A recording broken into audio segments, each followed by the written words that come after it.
Welcome to mega news. Siddapur గ్రామం ఆదివారం భక్తి పారవశ్యంతో పులకించిపోయింది. సిద్దాపూర్ గ్రామం ఆదివారం భక్తి పారవశ్యంతో పులకించిపోయింది.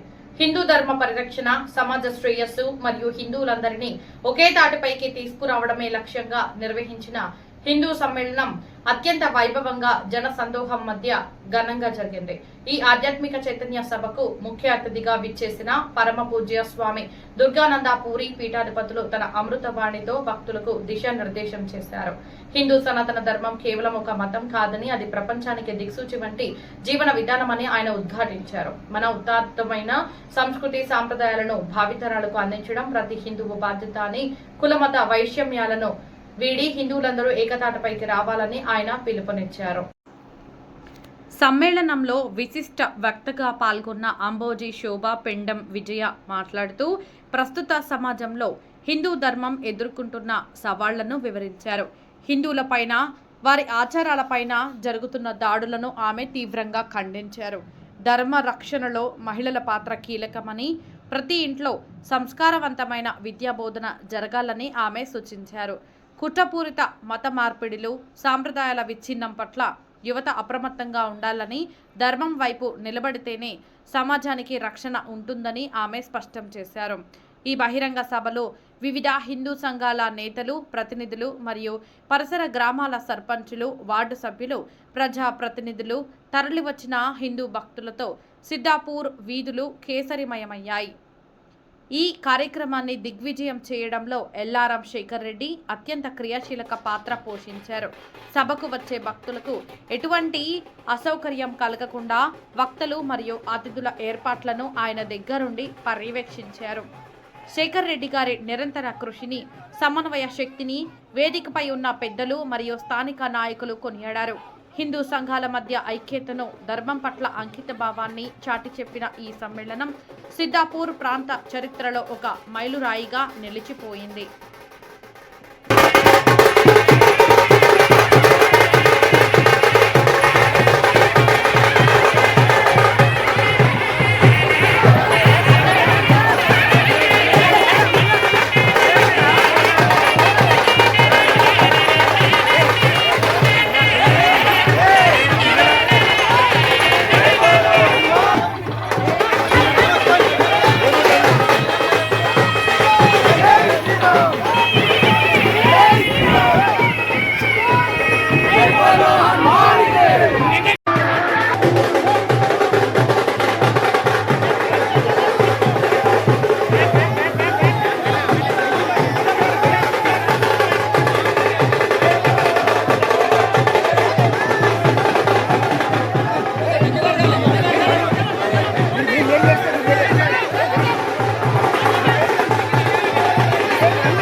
వేదికపై కావాల్సిందిగా మనము సౌండ్ అన్ని వైపులు సరిగ్గా వస్తుందో లేదో ఒకసారి చూడండి. అక్కడ వస్తుందండి సరిగ్గా.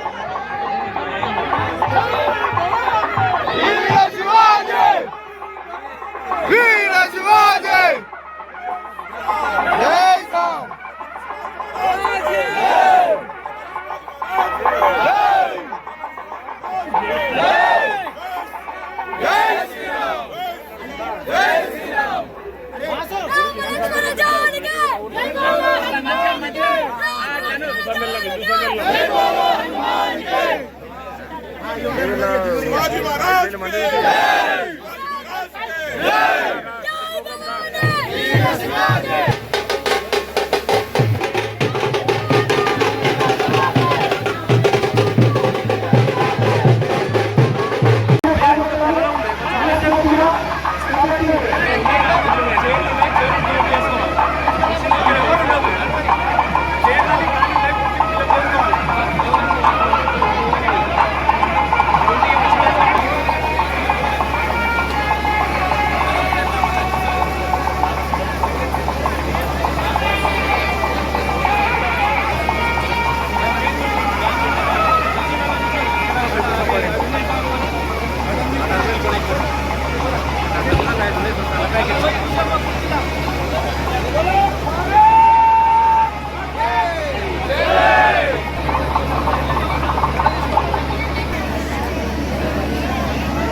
అందరికీ కూడా ఈ యొక్క మనం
ఇందాపూర్, షేర్గూడ, భద్రాపల్లి, వయ్యం తండ, పుల్చర్రకుంట, చింతగడ్డు తండ, కొడ్చర్ల తండ వీళ్ళందరికీ నా యొక్క హృదయపూర్వక ధన్యవాదాలు. హిందూ సమ్మేళనం అనేది మనం ఈరోజు జరుపుకుంటున్నాము. ఈ వేదిక మీద ఉన్న మన స్వామీజీ గారు, పెద్దలు, వాళ్ళందరికీ, ఇక్కడ వచ్చిన సర్పంచులకు, పెద్దలందరికీ ధన్యవాదాలు. మనం హిందూ సమ్మేళనం అనేది ఈరోజు మనం జరుపుకుంటున్నాము. హిందువులమంతా బంధువులం అనేది ఒక 100 సంవత్సరాల కింద ఏర్పాటు చేయడం జరిగింది. మనము మన వద్దకు తెచ్చుకొని మనం ఈరోజు కార్యక్రమం చేసుకోవడానికి మనకి ఈరోజు అవకాశం దొరికింది. సిద్ధాపూర్లో హిందువులమంతా ఒకటే అంటే ఒక గత 100 సంవత్సరాల కింద కులాల విధంగా వాళ్ళు ఈ కులము ఆ కులం అని చెప్పి మనందరినీ విడదీసి గత 100 సంవత్సరాల కింద దేశానికి వ్యాపారం కింద వచ్చి వ్యాపారం పేరుతోటి విడదీసి మన లోపల ఐక్యత లేక మనని విడదీసి మనని బాధించి మన తానున్న సంపదన అంతా దోసుకోపోవడం జరిగింది. మన స్వతంత్రం మనకు రానికే మన వాళ్ళు ఎంతో మంది త్యాగం చేయడం జరిగింది. ఈ రోజు వాళ్ళంతా చేసిన త్యాగం వల్లనే మనం అందరం ఈ రోజు ఇంత సంతోషంగా ఉండగలుగుతున్నాం. కష్టపడి మనం స్వతంత్రం తెచ్చుకున్నాం, కానీ ఈ స్వతంత్రం అనేది మన చేతుల నుంచి ఎట్లా పోయింది అనేది ఒక వ్యక్తి చేసి ఇది కరెక్ట్ సిస్టమ్ కాదు, మన మీద వచ్చి వేరేళ్ళు పెత్తనం చేయడం ఏందని ఆలోచన చేసి మనం కులాల పేరు మీదతోటి విడిపోతున్నాం, ఇది కరెక్ట్ కాదంటని చెప్పి హిందువులం అందరం ఒకటే అనే నినాదంతో ఈ హిందూ సమ్మేళన అనేది 100 సంవత్సరాల కింద కార్యక్రమం స్టార్ట్ చేయడం జరిగింది. కాబట్టి మనం ఏమున్నా ఏం చేసినా మనం ఒకరికి అన్యాయం చేయొద్దు. మనకు అన్యాయం జరిగినప్పుడు వాళ్ళు ఈ కులమా ఆ కులం అనేది చూడకుండా అన్యాయాన్ని ఎప్పుడైతే ఎదిరిస్తామో మనకు కంపల్సరీ న్యాయం జరుగుతుంది. మనకు అన్యాయం జరగదు, మన సంపదకు ఇబ్బంది జరగదు, ఇలాంటివన్నీ ఉంటాయి. కాబట్టి ఈరోజు హిందూ సమ్మేళనం అనేది ఈ కార్యక్రమం జరుగుతున్నది. ఈ కార్యక్రమానికి వచ్చిన మన అక్కలు, అమ్మలు, మన పిల్లలకు మనం ఇచ్చేవలసిన సందేశం ఏంటంటే గత 50 సంవత్సరాల నుంచి మనం ఏం చేస్తున్నాం ఏం కథ అనేది ఉంది. ఈ రోజు కొత్తగా ఏమైపోయిందంటే మనకు ఒక ఫోన్ అనేది వచ్చేసింది. ఆ ఫోన్ తోటి ఏం చేస్తున్నాం అనేది మనం చూసుకుంటలేమో అని మనం మర్చిపోతున్నాము. దాని గురించి మన స్వామీజీ గారు మన వేదిక ఉన్న పెద్దలు మనకు చెప్తారు. మన పిల్లలకు రోజు తినడానికి ఎంత మనం తిప్పల పడతామో, స్కూల్కి పోవడానికి ఎంత తిప్పల పడతామో, పిల్లలు మంచి ఆలోచనతోటి భవిష్యత్తులో తల్లిదండ్రులకు పెద్దలకు గవర్నమెంట్ ఇవ్వాలనేది కూడా మనం కంపల్సరీ వాళ్ళకు నేర్పుకోవాల్సిన బాధ్యత మనది ఉంది. ఇలాంటి ప్రోగ్రామ్స్లలో మనం పాల్గొంటేనే కంపల్సరీ మన పిల్లలకు కూడా మంచి అలవాట్లు నేర్పుతాం. మనం ఇలాంటివి ఏం చూడకుండా చేయకుండా ఉంటే ఏమైతుందంటే తెల్లారుతుంది పొద్దుముక్తుంది అనే ఒక దినం అనేది గడిచిపోతుంది. కాబట్టి మనం ప్రోగ్రాంలలో పాల్గొంటే గత సంవత్సరాలలో ఏం జరిగింది, మనకి ఏం అన్యాయం జరిగింది, ఇప్పుడు మనం భవిష్యత్తులో పిల్లలను మనం ఎట్లా పెంచుకోవాలి, పిల్లలు ఆలోచన ఎట్లుండాలి అనేది వాళ్ళకు ఒక అర్థమవుతుంది. అర్థమైనప్పుడు వాళ్ళు కూడా మంచి ప్రవర్తనతో పోతారు, వాళ్ళు కూడా ఒక సేవాభావంతో పోతారు, ఒక పక్కలకు ఆలోచన చేయాలనే ఒక ఆలోచన వస్తుంది. మనం ఏ దాంట్లో కూడా మన పిల్లలను యాక్టివ్గా పెంచకపోతే పిల్లలకు ఏం తెలియదు. మనం ఎంతో కష్టపడి ఈరోజు మనము పైసలు పైసలు పైసలు అనుకుంటా మనం తెల్లాడితే నాకు ఆ బట్ట కావాలి, ఈ చైన్ కావాలి, ఆ కారు కావాలనుకుంటా మనం అదే ఆలోచన చేస్తున్నాం. కానీ మనం దేశానికి ఏం చేస్తున్నాం అనేది ఒక్కసారి ఆలోచన చేయాలి. 100% మనకు చేసుకుంటే 10% దేశం గురించి కూడా ఆలోచన చేయాలి, ఊరు గురించి కూడా ఆలోచన చేయాలి. ఇక్కడ ముఖ్యంగా ఒక సూచన చేయదలుచుకున్నాం. ఎక్కడైనా మీరు ఒక స్వామీజీని, ఒక యతీశ్వరుణ్ణి, ఒక మునులను, ఋషులను పిలిచినప్పుడు ప్రథమ తాంబూలము స్వామీజీల యొక్క సందేశం ఇవ్వడానికి మనం పిలుస్తాము. మీ అందరి యొక్క ఉపదేశాలు వినడానికి స్వామీజీలు రారు. ఒక విషయం గుర్తుంచుకోండి. ఒక చాగంటి కోటేశ్వరరావుని పిలుస్తారు, ఒక గరికపాటిని పిలుస్తారు, ఒక సమవేదం షణ్ముఖ శర్మని పిలుస్తాం, మనము ఒక రామకృష్ణ మఠం స్వామీజీలను పిలుస్తాము. ఒక సర్వసంగ పరిత్యాగి సందేశం ఇస్తాడు. ఎక్కడైనా ఒక స్వామీజీని కూర్చోబెట్టి మీ అందరి సందేశాలు, నా 15వ ఏట నేను సర్వసంగ పరిత్యాగం చేసిన, నాకు ఇప్పుడు 50 ఏళ్ళు, 35 సంవత్సరాల నుండి అనాథ రోగులు, వృద్ధులు, వికలాంగులు, మీ కన్న తల్లిదండ్రులను కూడా మలమూత్రాలు విసర్జేసే పరిస్థితిలో, కాళ్ళు చేతులు పనిచేయని పరిస్థితిలో మీరేం చేస్తారు, ఎట్లా వదిలించుకోవాలా, ఎట్లా వృద్ధాశ్రమం లేయాలా, ఎట్లా అనాథాశ్రమం లేయాలా అని చూస్తాడు. గడిచిన 30 సంవత్సరాలుగా కుష్టి వ్యాధిగ్రస్తులను, HIV వ్యాధిగ్రస్తులను, గుడ్డివాళ్ళు, కుంటివాళ్ళు, కాల్జేయులు, పడిపోయిన వాళ్ళను నేను లేవగానే పూజ చేయ, మొదట వాళ్ళ మలమూత్రాలు శుభ్రపరచడము, వాళ్ళ యొక్క స్నానం చేయడం, వాళ్ళకు భోజనం చేయడము, ఇది నా ప్రథమ కర్తవ్యంగా భావించి సేవ చేస్తున్నాం. వేదాంతాన్ని మనం అధ్యయనం చేస్తున్నాం, అధ్యయనం పుస్తకంలా, దాన్ని ఆచరణ తీసుకురావడం అని స్వామీజీ చెప్పినాడు. మనము కొల్లేటి టాటున ఒక నది ఉంటుంది, కొల్లేరు నది అని. ఆ కొల్లేటి నదిలో ఈ చివరి నుంచి ఆ చివరి వరకు మనము చిలుక పలుకుల్లాగా 100 విషయాలు మాట్లాడతాం. రామాయణం ఇట్లా జరిగింది, భాగవతం ఇట్లా జరిగింది, ఉపనిషత్తు ఇట్లా జరిగింది, భాగవతం ఇట్లా జరిగింది.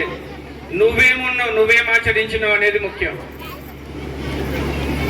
ఆదర్శం భారతదేశంలో ఎంత ఉందంటే 199% ఆదర్శంతో నిండిపోయింది.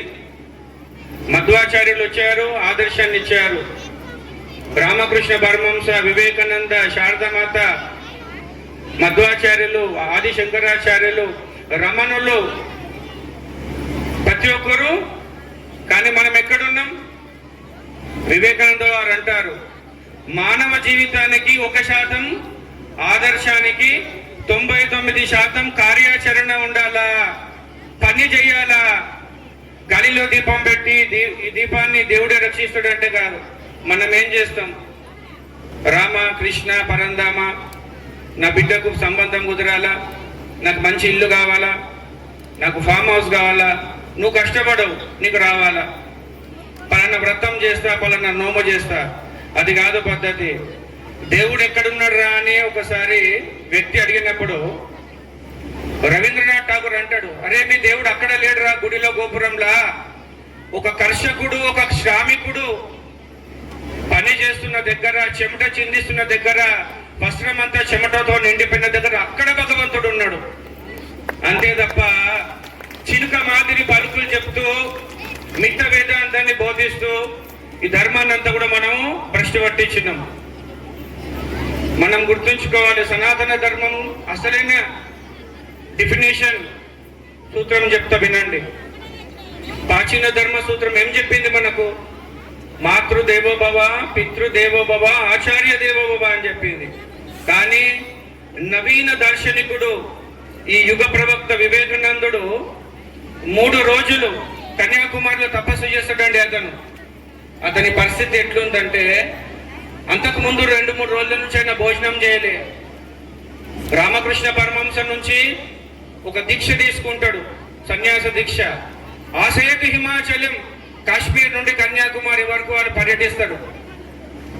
ఈ గురువు యొక్క విద్య, ఈ ఆధ్యాత్మిక విద్య నేను నా దేశస్తులకు బోధించాలా. ఎక్కడ కూడా ఆయనకు ఆ ప్రవచనం వినే పరిస్థితి లేదు. అన్నమో రామచంద్ర, తిండికి గతి లేని నా సోదరులకు నేను ఏ విధంగా ఉపయోగపడాలా, విశ్వ మానవాళికి నేను ఏ విధంగా ఉపయోగపడాలి, నా జీవితం ఎట్లా ఉపయోగపడాలన్నప్పుడు ఆయన కాశ్మీర్లో 3 పగళ్ళు 3 రాత్రులు తపస్సు చేస్తాడు. తినడానికి తిండి లేదు. ఆయన కన్యాకుమారిలో ఈత కొట్టుకుంటూ పోతాడు, మార్చుకోవడానికి ఇంకో బట్టలు లేవు.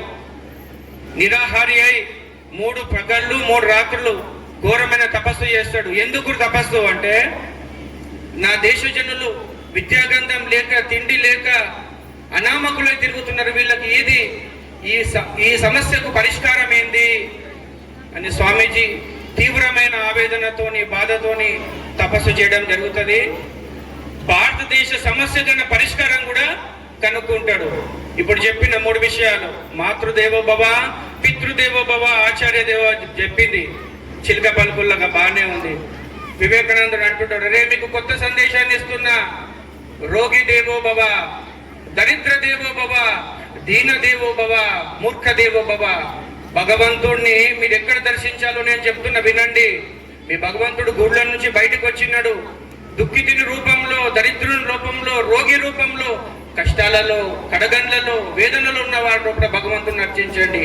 అరే మనుషులారా, మీ సోదర మానవ రూపంలోనే మీరు భగవంతుని అర్చించజాలకపోతే నీ తండ్రి, నీ తాత, నీ ముత్తాత ఎన్నడూ చూడని భగవంతుడు నీకు ఎట్లా కనిపిస్తాడు? లేదంటే ఒక కడుపుతో ఉన్న స్త్రీ వస్తుంది,